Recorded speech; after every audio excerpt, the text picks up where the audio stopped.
Kinapon nyo kaagad kami. From the very start, kinapunan ninyo kami. From the very start pa lang, iba ng intensyon ninyo eh. Kinakapunan nyo kaagad kami. Kaya kami nag-react ng gusto. At nabulabog tuloy yung PI ninyo. Kaya nga, kung kayo ang nasa likuran nito, prangkahin ko lang kayo, wrong move lang kayo dito sa ginawa ninyong quiz, itong ginawa ninyong voting. Kinapon nyo kaagad kami. Hindi, gusto pala ninyo na multi-regional, multi-sectoral, yung palang gusto mo. Napakaganda ng gusto mo. Pero yung pamamaraan ay mali. Isipin mo na humampas kaagad kayo sa isang malaking roadblock ang Senado dahil from the very start, kinapunan ninyo kami. Tinanggalan nyo kami ng boses. Isipin mo, voting jointly, how can we voice out the 24 of us against 316 of them? So mali yung start ninyo, kaya kayo nagka-problema. Pero kung inayos ninyo yan, uy, ako mismo, I will support. Nagsasabi na ako, noon pa, nag-file nga ako ng economic chacha reform sa noon pa, resolution. Kaya you might be getting the support of the Senate kung hindi ninyo kaagad from the very start pa lang, iba ng intensyon ninyo eh. Kinakapunan nyo kaagad kami. Kaya kami nag-react ng gusto. At nabulabog tuloy yung PI ninyo. Di ba? Personally, Madam Chair, on my behalf, and Senator De La Rosa, I apologize the way things have turned out. But my bottom line is really, I just want constitutional reform to happen. And if it can be... In any which way? Well, in fact, it would be great if the Senate, as the sort of the wise men and women of the nation, are the ones taking the lead in really doing a comprehensive review of the Constitution. That would be great. Yes, but we should allow for the people to debate and discuss and be made fully aware of the difference between unicameral and bicameral. I'm not here to defend the Senate, even if I do so, but certainly such a large change cannot be sneaked through this way. Anyway, I would just Madam like, Chair. yes. Hindi naman kami talaga mga wise. Mas wise kayo. Dahil nga, kinakapunan nyo kaagad kami from the very start, mas wiser kayo kaysa amin. Mas wise kayo. Thank you. Eto, pipilitin ko lang, si Mr. Oñate ang laging nagbabayad sa lahat. Baka may alam naman kayo sa printing. Baka kayo na naman ang nag-abono ng printing. At saka napakarami nito, milyon-milyon ang ginastos. Massive resources were required, 1,500 to 4,000 for the collectors of the signatures. May alam po ba kayo sa printing? Or saan nanggaling yung mga form na sangkatutak? I had no hand in the printing of the signature forms, Madam Chair. I see. Okay, so we will have to await with bated breath Attorney Red Tuason in that case. Attorney Abad, to go back to you, were you at least aware that the signature sheets with your name and only your name were printed and distributed nationwide? Yes, I was aware, Madam Chair. So that, in fact, seeing how divisive and problematic this PI has become, do you withdraw your name from the form, or would you like to, if given the opportunity at this juncture? No, Madam Chair. I will stick with this. I will stick with the petition. However, I will... And you uphold, you still are determined to defend its legality and constitutionality? Well, as far as it can go. But like I said, if the Senate, the House, and the people, different organizations can come together on a consultative basis to review the Constitution, I'll be happy to shift and to work in that capacity. Certainly, Madam you know, Chair? it's called the People's Initiative. It really shouldn't be coming from the House or the Senate, for that matter. Sorry. Yes, Senator Ronald Bato. Thank you, Madam Chair.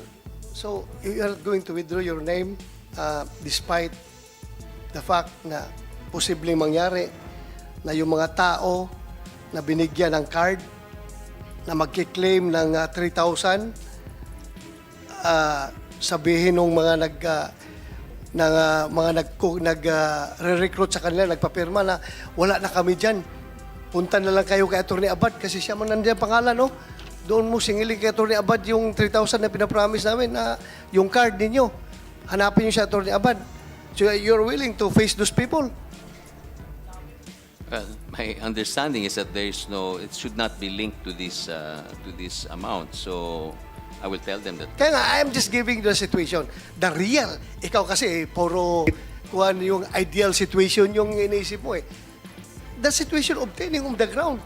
Itong mga tao ngayon, hinahanap na yung saan nila i-claim yung card na pinapromise sa kanila. So, sabihin na, oh, si Atty. Abad pa lang nasa pangalan dito. Hanapin natin si Atty. Abad, singilin natin dito, i-claim natin itong card na ito. So, anong sabihin mo doon sa mga tao? Sorry. Ha? Sorry. Oh, thank you. Thank you at magsusuri Ako, ka. Attorney Abad, maraming nagreklamo na linoko sila. Pero yung pangalan mo nandun. Hindi ba bawal yon bilang abogado? May ethics, marami tayong sinusumpaan na hindi po pwede yon, taking advantage of clients, of all these signatories who were not fully aware of what they were signing. In fact, were misled. And in many cases, tinakpan pa yung pipirmahan nila para lang makakuha ng ayuda. Di ba bawal po yun bilang abogado? Well, I should not be, as a lawyer, should not be involved in anything that is illegal or improper. I understand that.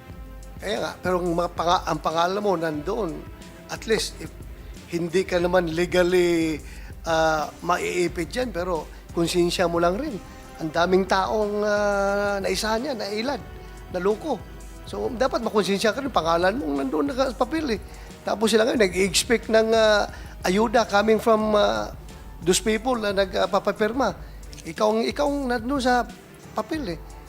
Dapat makonsensya rin kayo. Opo. Di ba? Attorney Abad, the evidence of fraud and deception of the signatories is overwhelming. Do you still insist that this was the right thing to do?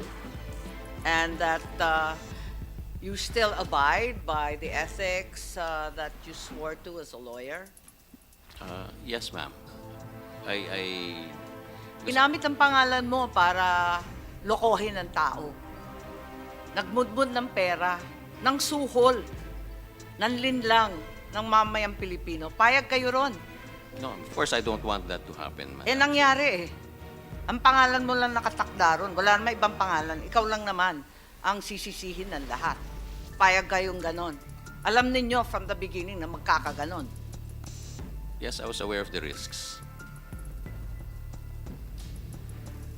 Were aware na magbibigayan ng pera? No, ma'am. So My what- understanding So is ano that yung was not risk that supposed- you were talking about? Well, I knew that, well, with my name there, and well, it should have been the names of all the petitioners, that I had to stand by it. And well, if there's some problems that come up because of it, I will address that.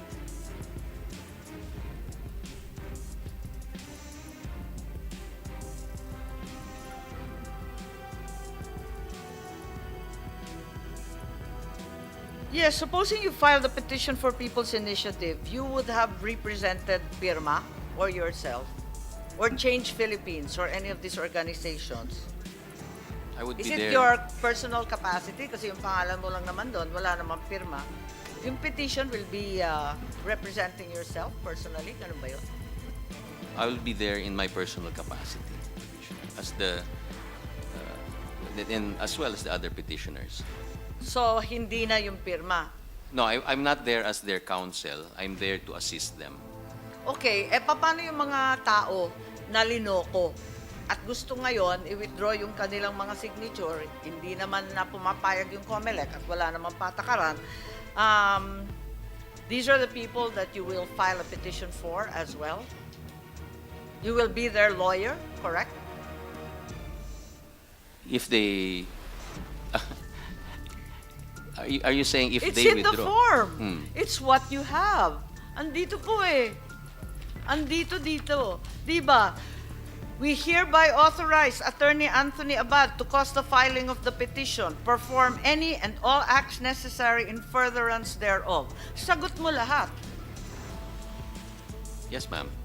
Pati yung fraud, pati yung panliling lang, pambobola, yung suhol, yung pera ng gobyernong ginamit. Kaya mo lahat yun. Ma'am, I did not join this to engage in fraud or any improper behavior. Kaya nga, nangyari na nga eh. nangyari na Tinatanong ka namin kung pananagutan mo ba yan. Nangyari na nga eh. Ang daming nag-testify na gano'n ang nangyari sa field. So pananagutan mo yan. I'll address it. Ha? You will face them? Hmm. Ha? Yes. And just say sorry to them? Well, Ha? Madam Chair, Yes, Senator Risa po. about that point just raised by Sendroy De La Rosa, I mean, sorry na lang ba? Sorry na lang ba? Ang dami-dami na po, just this manifestation, Madam Chair, before I move to another hearing. But after 3 hearings of our committee, na napakalabo nung isang tanong, bakit? No, ang dami na pong advocates, pero wala ni isa sa kanila nakasagot ng tanong, ano yung purpose ng proposal to vote jointly? No? So, sorry na lang ba, Madam Chair?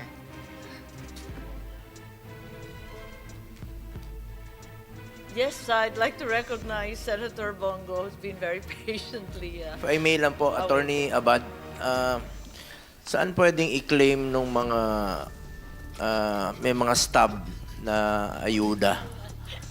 Kasi dun sa Mindanao, tinakpan daw nito, tapos may kapalit na coupon, may kapalit na ayuda. Saan mo ba pwedeng i-claim nila? Pwede bang i-claim sa inyo po? Kasi pangalan mo nakalagay dito, Attorney Abad. yes, I understand, Senator. Yung sinasabing ayuda o pera kapalit sa pirma na tinakpan, may coupon.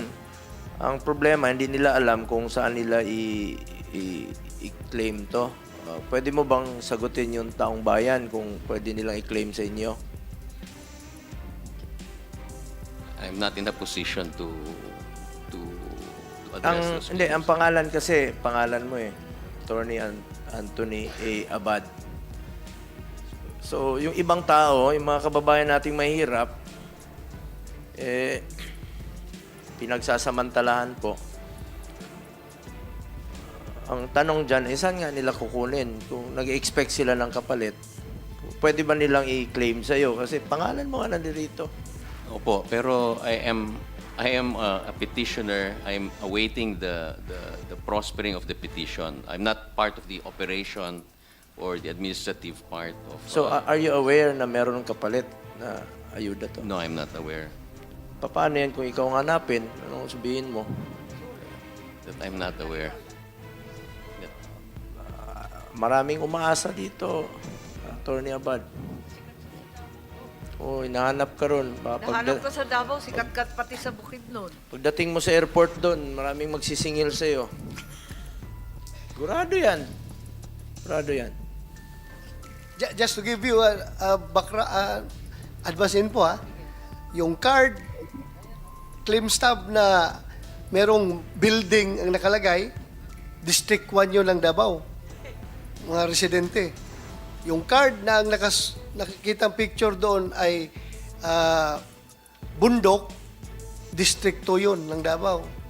Yung card na ang picture nakalagay Aguila, District 3 yun ng Davao. Bigyan lang kita ng information. Gaano kadami yung tao magki-claim sa iyo niyan kapag We're just flashing on screen all the affidavits, the signature forms, all containing Attorney Abad's name that were provided us throughout the country. Napakarami niyan eh. Anong sasabihin natin sa kanila? Sorry na lang ng sorry. Pwede ba yun?